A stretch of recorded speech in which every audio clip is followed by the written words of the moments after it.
Hey guys, just wanted to touch base, fixing to go try to diagnose a little F-150 pickup that I believe is having some fuel pressure issues, probably a fuel pump.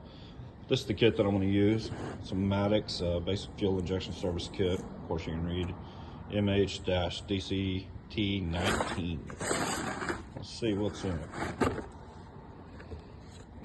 It's got your instructions. But yeah, that's what I'm going to take out there. Sure why we got zip ties in there, but there's your pressure gauge. We're gonna go check fuel pressure off the fuel rail. This should just screw right onto your petcock. So I'll get back with you when I get out there and get it set up. All right guys, I got the fuel pressure gauge rigged up. See, I'm cycling the key. I do believe we have a bad fuel pump. I'm not getting any kind of pressure spike with just key on, so I'm gonna go ahead and turn her over and see what happens.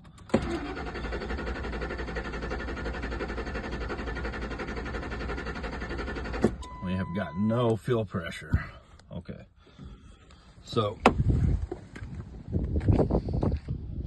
one thing I'm going to do is older F-150, get it rigged up to the pressure manifold with the petcock. Let's see there. That's where I got her hooked up. Ran it up where I could see it while I was turning it over. So I have already checked the fuses over on the fuse panel. All the fuses are good, so I'm not suspecting a power issue. But these old trucks, they do have an inertia switch on it, so I'm going to climb in there and see if I can get that found and make sure that's not tripped. But I am definitely suspecting a fuel pump on this one. Okay, I'm not sure how good this video is going to show up, but I've already pulled the kit panel, so it's the passenger side of the truck. You come down here, you see you got electrical connectors, and then right here, I don't know how well you can see it, that's your inertia switch. If you have an accident or something like that, it's supposed to trip to kill the fuel pressure, so you don't sit there and pump fuel everywhere and have a catastrophe of a fire.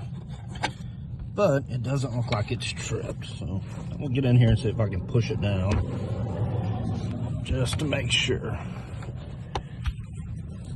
Sorry about the camera angles, guys. And it is not tripped, it is down. So I'll get my test light and I'll check for power there as well. But I'm still leaning towards the fuel pump.